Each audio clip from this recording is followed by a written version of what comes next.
Esto es muy simple porque estamos teniendo en cuenta los conceptos básicos de la electricidad y del magnetismo para poder hacer un circuito muy simple y demostrar las leyes de la física aplicadas al magnetismo y a la electricidad. Ahí no tengo contacto incluso. En este video construimos el más simple detector de metales con componentes de electrónica básica. En la teoría recordaremos las sólidas bases del conocimiento acerca de las bobinas, el magnetismo y la electricidad, y lo aplicaremos en el análisis técnico del diagrama esquemático paso a paso. Si yo utilizo una moneda como cualquier otra, como esta de acá por ejemplo, peruana, alrededor, no pasa nada. Pero si yo la moneda la meto en el centro, es otro de mis videos altamente técnicos con teoría y práctica. Si deseas aprender más, quédate hasta el final del video. Sin más que decir, empecemos.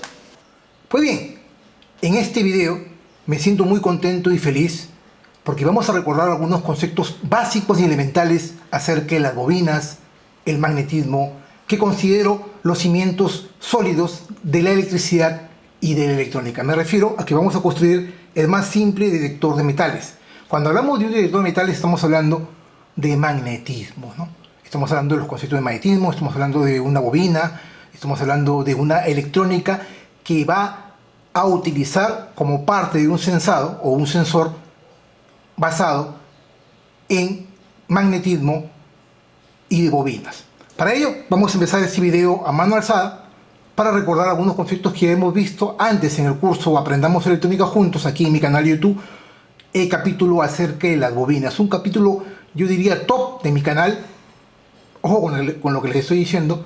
El capítulo del curso Aprendamos Electrónica Juntos de mi canal aquí, de este servidor, con respecto a las bobinas, es un capítulo top basado en los conceptos aprendidos durante 33 años de servicio dedicados a la electricidad y a los sistemas informáticos. Entonces, si ustedes desean conocer más acerca de las bobinas y de los conceptos que vamos a recordar el día de hoy, les recomiendo logren ver ese capítulo de mi curso Aprendamos Electrónica Juntos, donde hablo extensamente acerca de las bobinas en 6 o 5 videos, si mal no recuerdo. Ok, vamos a empezar esta parte del circuito diagramando a mano alzada, como siempre lo hemos hecho en cada uno de mis videos altamente técnicos como este.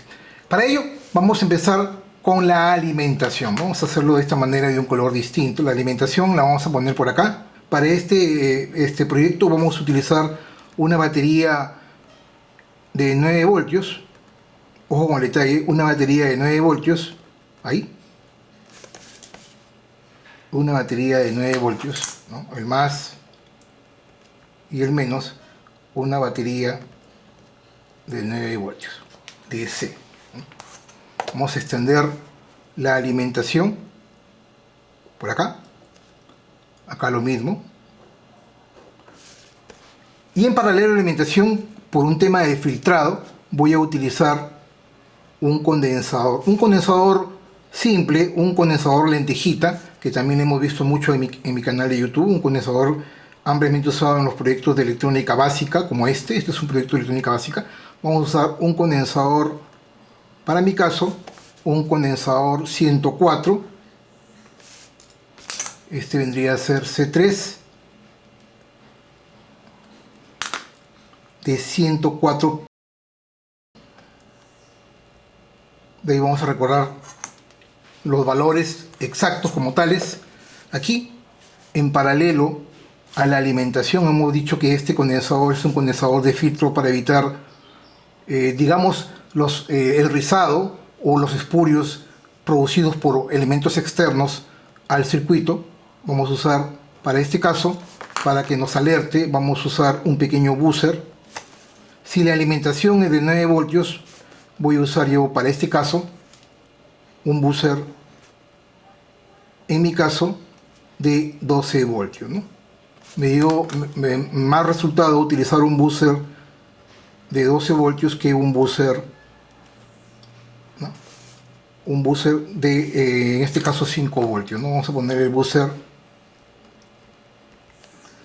de 12 voltios. Obviamente acá hay un más y un menos. Este es un buzzer activo, como ya lo hemos explicado en otros videos. Igual voy a hacer otro video después para explicarle la diferencia que existe entre un buzzer activo y un buzzer pasivo. Eso lo vamos a ver luego. Probablemente en el curso Aprendamos Electrónica Juntos, que lo voy a retomar para continuar viendo más dispositivos y componentes. Luego de esto vamos a utilizar aquí un transistor ampliamente usado también en la electrónica de bajo consumo y un transistor de propósito general. Para este caso voy a utilizar un transistor muy común, ampliamente usado en la electrónica, un transistor NPN. Este vendría a ser Q2. A decir verdad, vamos a usar dos transistores y vamos a usar el viejo conocido, el BC547. A decir verdad, vamos a usar dos. Aquí voy a poner la base conectada luego a un segundo transistor, en este caso al emisor.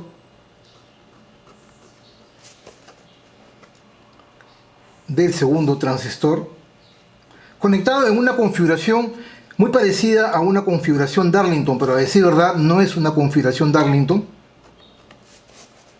La configuración Darlington es muy parecida a esta, pero no es una configuración Darlington, porque en una configuración Darlington el emisor de uno va a la base del segundo transistor y el emisor luego se conecta en emisor común, o como lo quieran conectar, al circuito que vamos a controlar, y los colectores se juntan. En este caso los colectores no se van a juntar y por lo tanto el colector no lo voy a llevar con este otro colector.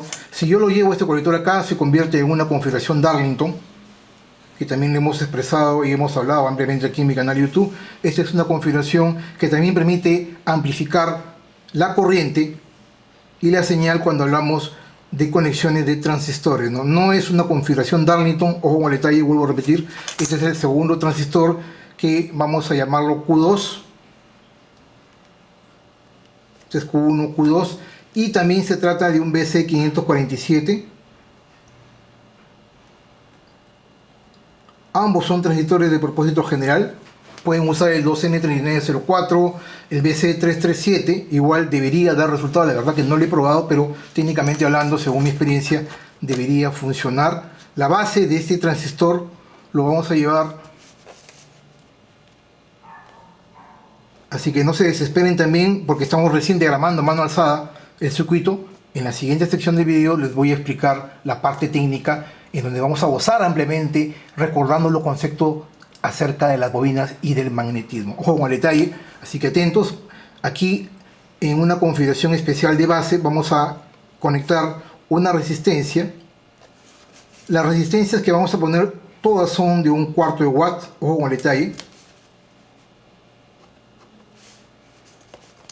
Aquí va a ir otro condensador.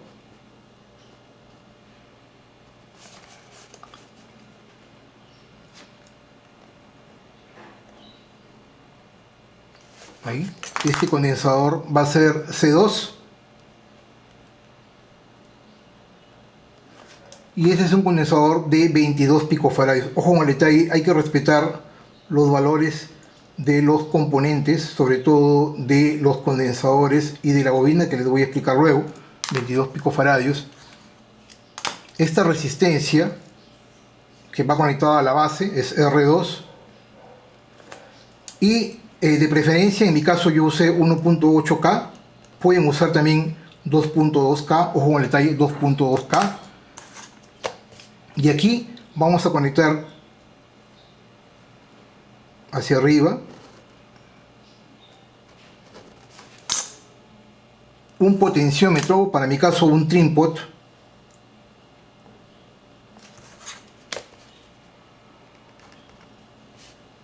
Un trim-pot,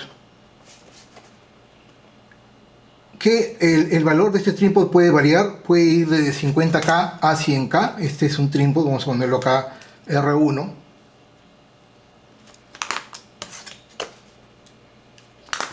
El trim-pot tiene un cursor que se mueve de un extremo a otro del trim-pot. Puede ser un potenciómetro también, no hay ningún problema. En mi caso yo usé un trim-pot, este R1 puede estar entre 50 y 100K. Yo lo voy a conectar, le voy a poner una resistencia de 100K, un trim-pot de 100K. puede ir entre 50 y 100K. Esta resistencia puede estar entre 1.8 y 2.2K. Los transistores son de propósito general. Lo que sí hay que respetar los valores de los condensadores. Este condensador tampoco no es crítico, simplemente es un filtro de la alimentación. Pero este condensador y el que les voy a poner en la parte superior sí es crítico y hay que tener en cuenta los valores. Ojo con el detalle, hay que tener en cuenta los valores de este condensador, sobre todo el de aquí, que después les voy a explicar la función y qué es lo que hacen en el circuito, porque el día de hoy nos lucimos porque somos amantes de la electrónica, amantes de la ciencia y de la tecnología, y porque creemos en las bases sólidas de la electricidad y de la electrónica, y sobre todo incluyendo el magnetismo. Gracias a ellos los grandes avances tecnológicos se han dado ampliamente por la electricidad, el magnetismo y la electrónica. ¿Ok? Modestia aparte, hay que tener en cuenta ello. Este condensador C1 vamos a ponerlo de 20 nanofaradios. De ahí les voy a explicar 20 nanofaradios, cómo obtener esos valores. Y aquí viene la parte interesante, el tema, la parte más importante, ¿no? La parte más importante de todo el circuito, la bobina, ¿no? Para la bobina vamos a usar alambre número 28, ojo con el detalle, alambre número 28, y vamos a hacer una derivación central en la bobina teniendo en cuenta 20 vueltas de alambre número 28, una derivación central retorna 20 vueltas hacia abajo, es decir, es una bobina doble. Se la voy a poner por aquí en color rojo, y esta es la parte más importante de todo el proyecto. Ojo con el detalle, hay que tener muy en cuenta este componente, 20 vueltas en una toma, luego una derivación central, retorna, y luego de ello 20 vueltas más y va para el otro lado.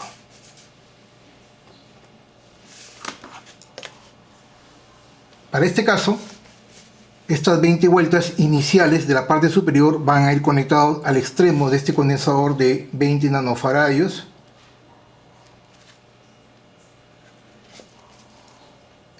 Esta derivación central de la bobina, que son dos bobinas con una toma central, va conectada a los más BCC, en este caso conectado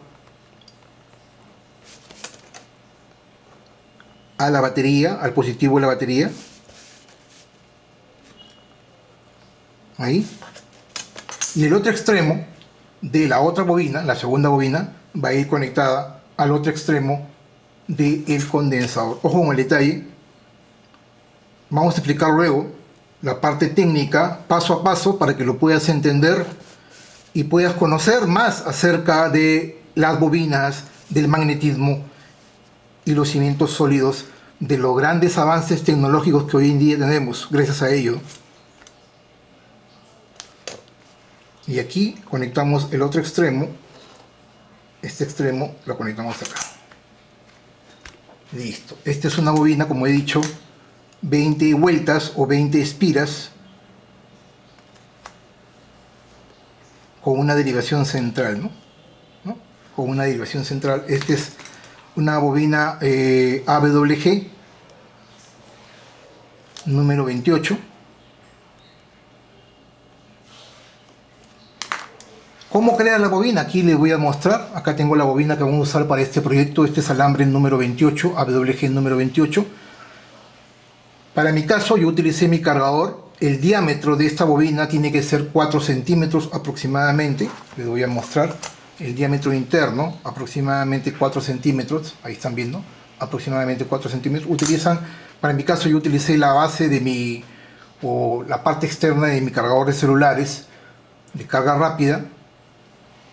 Agarré el alambre y le comencé a dar vueltas alrededor, 20 vueltas, 20 espiras. Llegué a la espira número 20, dejé el extremo o la derivación central, lo retorné y luego sobre el mismo cuerpo, en este caso del cargador de celulares, enrollé 20 vueltas más y luego saqué la derivación extrema, ¿no? Tenemos una derivación hacia afuera, la derivación central que está unida y la derivación externa. Luego le puse cinta de papel y tenemos la bobina que vamos a usar luego en la parte práctica. Aquí tenemos la bobina, 20 vueltas arriba, derivación central, 20 vueltas abajo de un alambre número 28. Ojo con el detalle, ahí les estoy mostrando. Y aquí estamos listos ya. Esto es todo el circuito, un circuito muy simple y sencillo, en donde vamos a construir el más simple detector de metales con componentes de electrónica básica.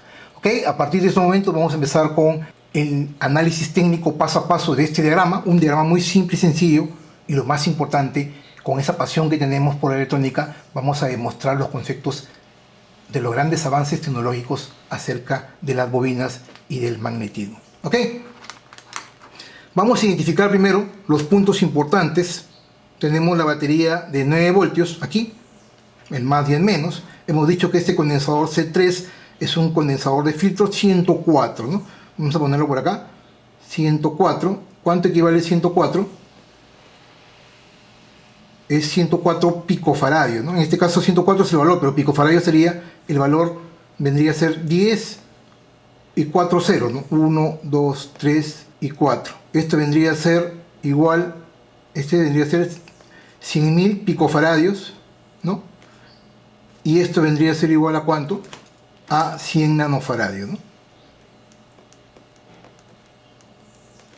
Para este condensador 104, cuando hablamos de 104 estamos hablando de 100.000 picofaradios, que es lo mismo a decir convertido a nanofaradios a 100 nanofaradios. Eso es por un lado.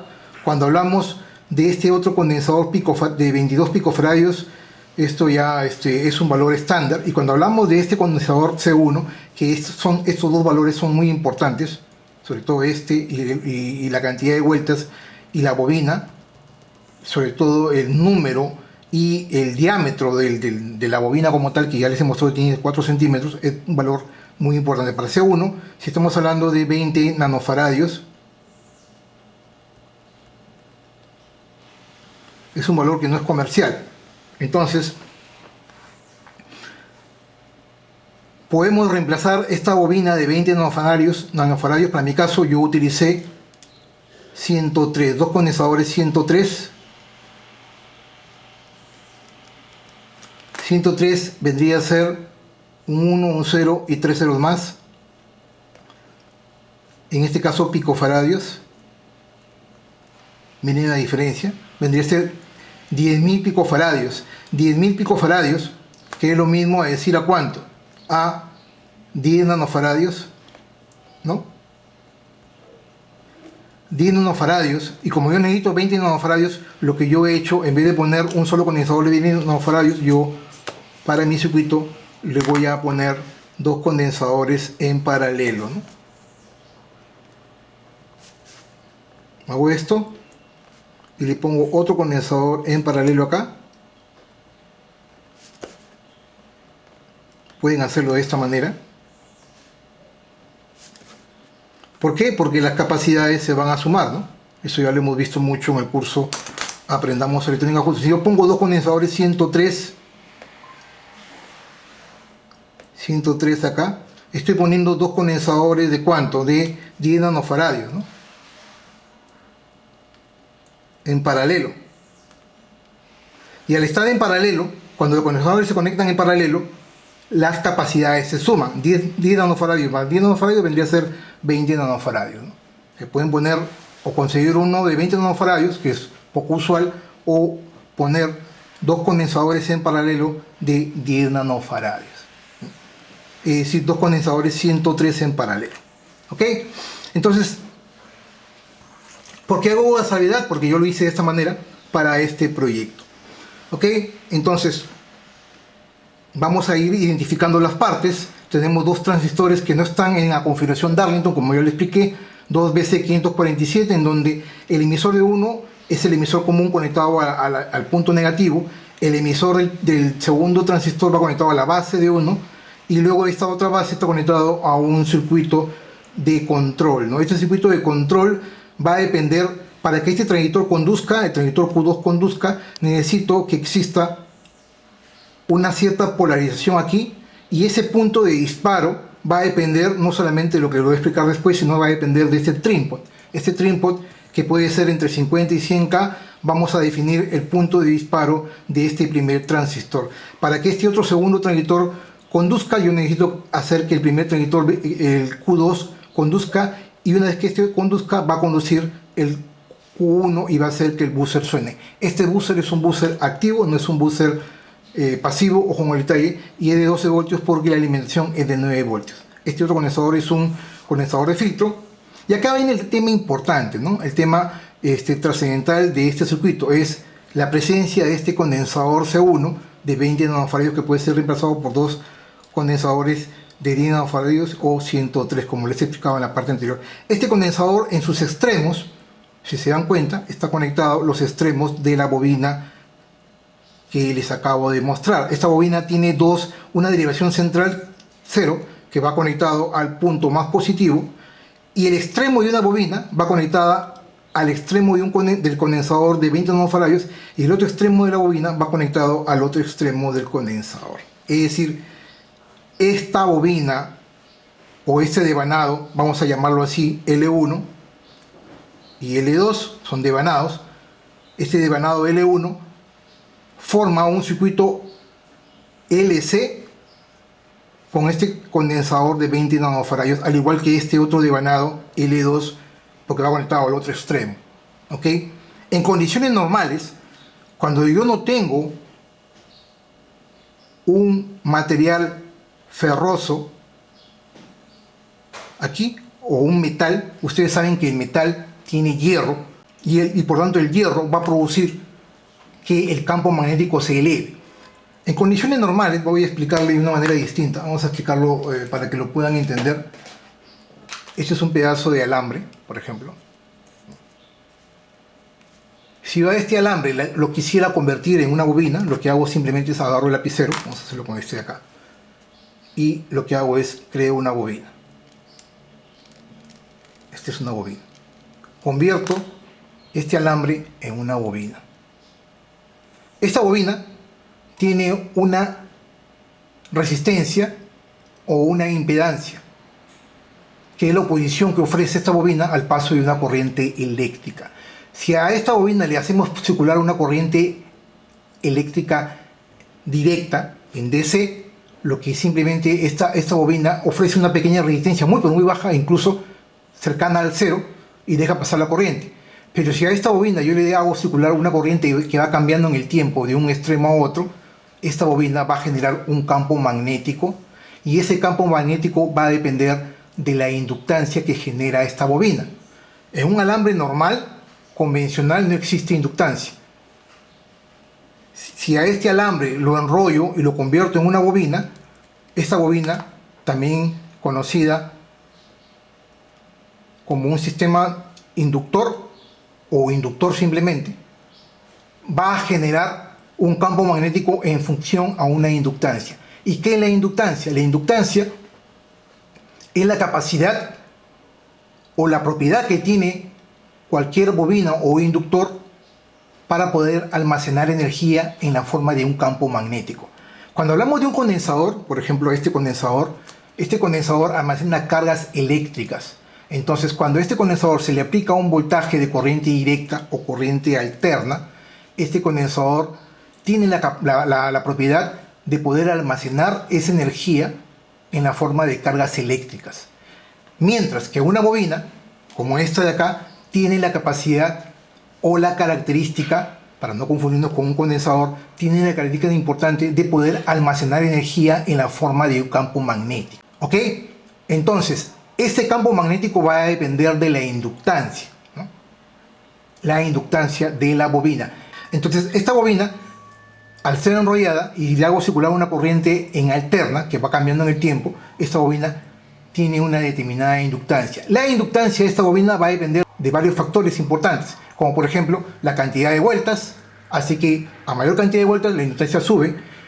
En la longitud de la bobina va a ser, al ser una bobina mucho más larga, la inductancia va a ser mayor, y si yo a esta bobina, aquí viene el detalle, le hago pasar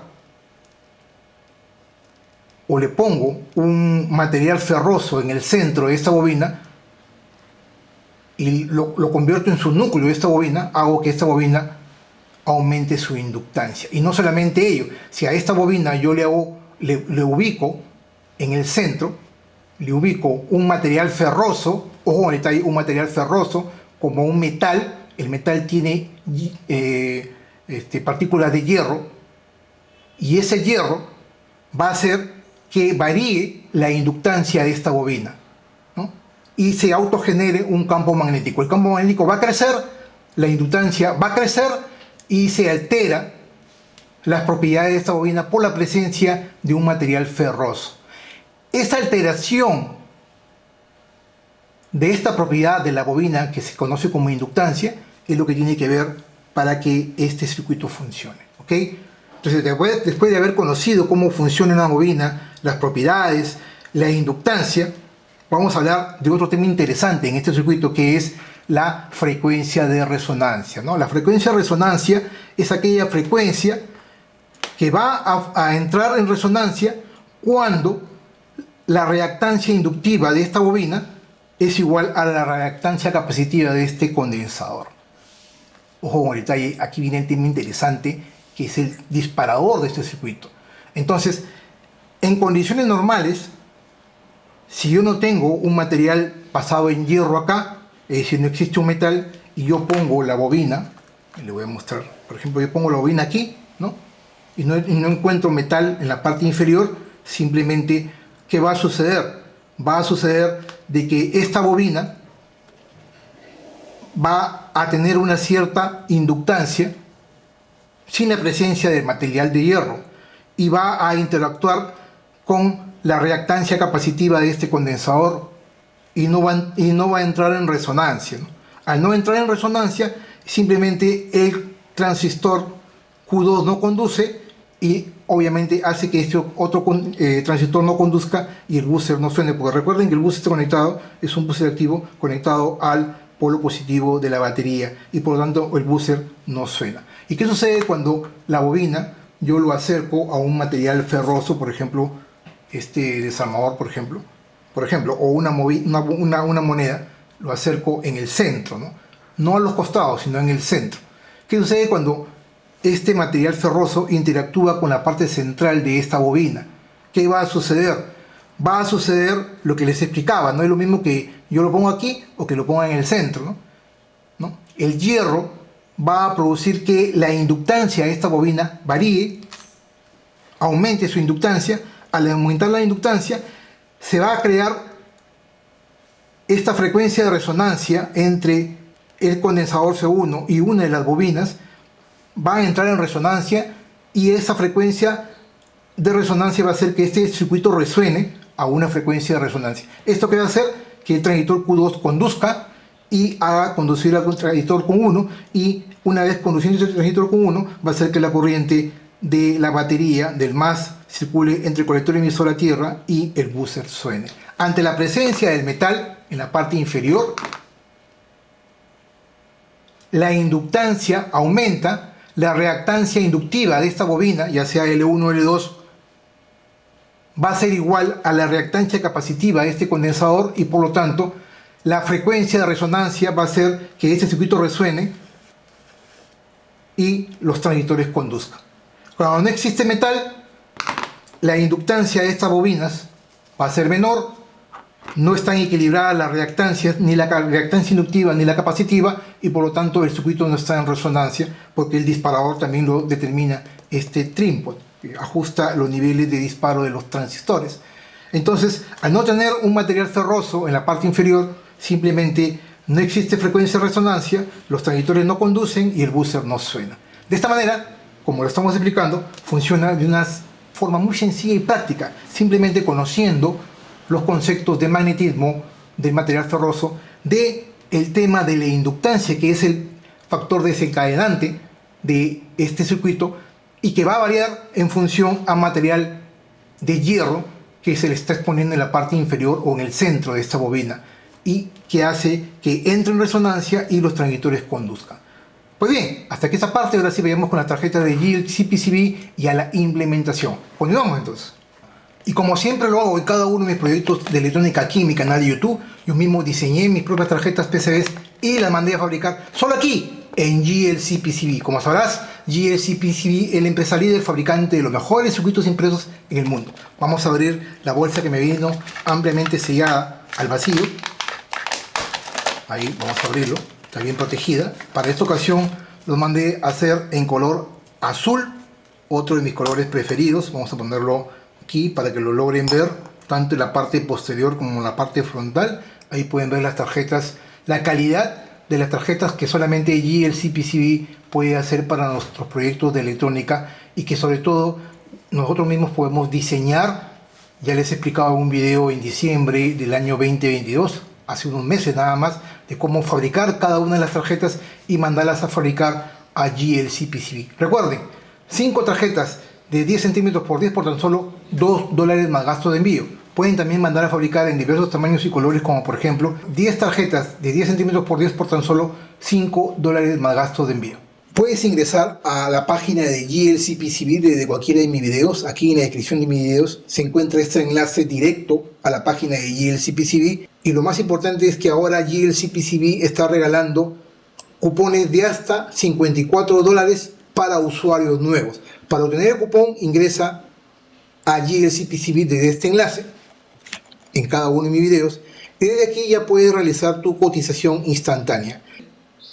Y de esta parte vamos a poder ingresar los archivos Gerber para poder mandar a fabricar las tarjetas PCB. Adicionamos el archivo Gerber, les voy a explicar rápidamente cómo se realiza el proceso.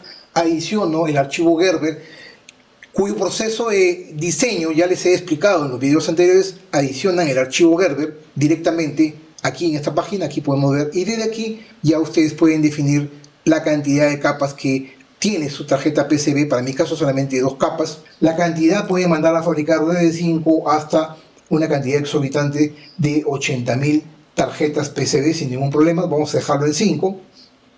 Y algo importante que también pueden cambiar aquí de preferencia son los colores. Para mi caso, por ejemplo, para esta demostración lo voy a dejar en color rojo.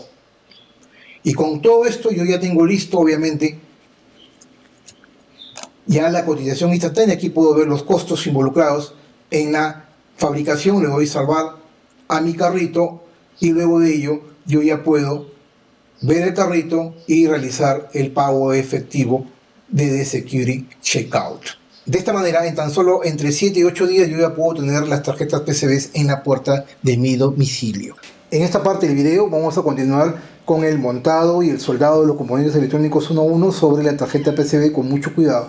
Y para ello vamos a empezar como siempre con los componentes más pequeños, la resistencia. Luego continuamos con el trim pot, luego con los 2 transistores BC547, el condensador de filtro, el condensador de 22 picofaradios, luego con los 2 condensadores 103, luego con el buzzer de 12 voltios y finalizamos con el conector de alimentación de 9 voltios. Y con la magia de la edición digital tenemos la tarjeta PCB ya terminada con los componentes completamente soldados. La verdad que quedó bastante bien. El conector de entrada de la batería de 9 voltios, el condensador de filtro, los 2 transistores BC547, el buzzer de 12 voltios, ojo con el detalle, ahí está en la inscripción, 12 voltios, los 2 condensadores 103 para hacer un total de 20 nanofaradios en paralelo, ojo con el detalle, la resistencia de 1/4 watt de 1.8K, el condensador de 22 pico y el trim pot para este caso de 100K, que también puede ser 50K. Me falta colocar solamente la bobina 20x20 con derivación central, cable AWG número 28, y como ven la tarjeta quedó bastante bien con todos los componentes muy bien soldados. Después de haber visto esto, ahora sí vayamos a la parte más importante, la parte práctica. Vamos a colocar la bobina para poder ver este simple detector de metales. Continuamos entonces. Bien, ahora sí estamos listos para nuestra prueba final. He alimentado el circuito. Ojo con el detalle, la alimentación puede estar entre 5 y 9 voltios, así que pueden variar el voltaje, no necesariamente tiene que ser 9 voltios. Estuve haciendo mis pruebas y puede funcionar en esos rangos sin que se queme, sin que haya alguna avería. Vamos a empezar probando con este alicate que es metálico. Recuerden que en todo solenoide, en toda bobina, el campo magnético siempre es más intenso en el centro de la bobina. Tan es así que los toroides, que son unas bobinas que están envueltas sobre un núcleo de hierro, su mayor concentración del campo magnético está en la parte central, es decir, el campo magnético no tiende a extenderse hacia afuera, sino a comprimirse hacia el centro del toroide. Por eso es que los toroides son ideales para la fuente de alimentación, para evitar que se irradie la energía electromagnética y pueda influenciar o servir como ruido eléctrico externo, ¿no? Ojo con detalle. Entonces aquí vamos a comprobar eso justamente, que el campo magnético de esta bobina está en el centro. Vamos a empezar primero detectando este metal, que es un alicate muy conocido. Miren.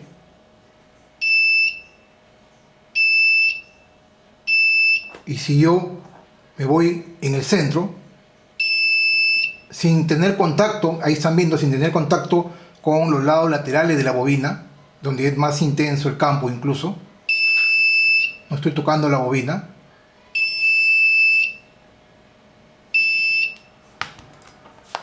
este metal, que es una pasta para soldar, tiene una área mucho más extensa, incluso más grande que de la bobina, y miren lo que sucede. El campo magnético es más intenso, varía la inductancia, como ya lo hemos explicado en la parte anterior, de esta bobina, y hace de que entre en resonancia con su frecuencia de resonancia interna, ¿no?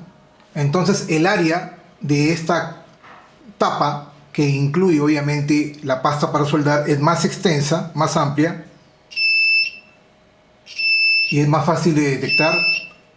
No necesito tener contacto directo, miren, paralelamente con la bobina, porque la autoinducción se va a dar y va a hacer el cambio o la modificación de la inductancia de la bobina. Miren,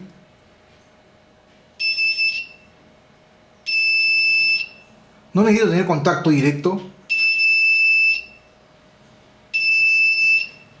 Perfecto. Obviamente existen en el mercado infinidad de detectores de metales más sofisticados. Esto es muy simple porque estamos teniendo en cuenta los conceptos básicos de la electricidad y del magnetismo para poder hacer un circuito muy simple y demostrar las leyes de la física aplicadas al magnetismo y a la electricidad. Ahí no tengo contacto incluso. ¿Qué sucede con este otro material que es de aluminio? No sucede nada porque no es un metal que tenga hierro. Ahí están viendo. Este otro desarmador, por ejemplo,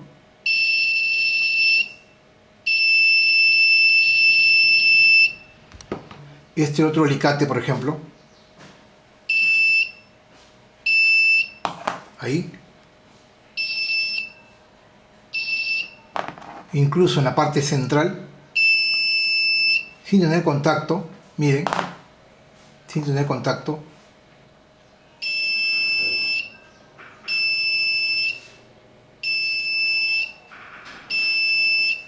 Si yo utilizo una moneda como cualquier otra, como esta de acá por ejemplo, peruana, alrededor, no pasa nada. Ahí están viendo. Pero si yo la moneda la meto en el centro, lo que les hablaba, es más intenso el campo magnético en el centro de la bobina y a su alrededor interno, en los bordes internos, que estando afuera. Ahí están viendo. Las leyes de la física aplicadas al magnetismo los estamos demostrando ahora aquí nuevamente, y más aún con esto, ¿no? Es más intenso. Miren el sonido, escuchen el sonido.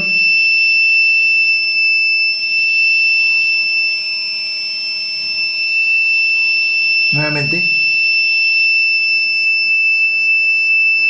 es más intenso, menos intenso, obviamente por la moneda que lo está detectando. Pues bien, señores, hasta aquí este video. Mi nombre es Humberto Higinio. Para mí es una enorme satisfacción poder estar semana a semana compartiendo conocimiento. Si realmente amas la electrónica, el magnetismo y la electricidad, que son los pilares de los nuevos avances tecnológicos que tenemos hoy en día, por favor no te olvides darle like a este video. Recuerda, dale like a este video, es completamente gratis, no te cuesta, apóyame y podemos hacer que tanto usted y la audiencia como este canal pueda seguir creciendo juntos. Asimismo, los invito a que me puedan seguir en todas mis redes sociales, Twitter, Facebook e Instagram. Si no recuerdan, en la descripción de este video les voy a dejar los enlaces de cada una de mis redes sociales para que me puedan seguir sin ningún inconveniente. Asimismo, les indico que se han habilitado las super gracias o los super thanks. Puedes apoyar a este canal dándole un super gracias o un super thanks, de tal manera que podamos comprar mayor cantidad de componentes para los siguientes proyectos aquí en mi canal de YouTube. Y algo muy importante también, les informo que hemos habilitado la membresía aquí en mi canal de YouTube. Puedes hacerte miembro de esta gran comunidad y ser parte de grandes beneficios, como por ejemplo ser nombrados en los videos de fin de mes, tener acceso a los detrás de cámaras y a información interesante e importante de cada uno de mis proyectos de mi canal de YouTube, y lo más importante aún, tener acceso también a los archivos Gerber para que puedan fabricar cada una de las tarjetas y mandarlas a fabricar, ya sea en Jitsi PCB o en ustedes deseen. No se olviden de suscribirse a mi canal y, lo más importante, si ya se suscribieron, de activar la campanita para que le lleguen las notificaciones cada vez que yo suba un nuevo video. Muchas gracias y los espero como siempre en la siguiente semana con más videos de electrónica, conciencia y tecnología. Permiso.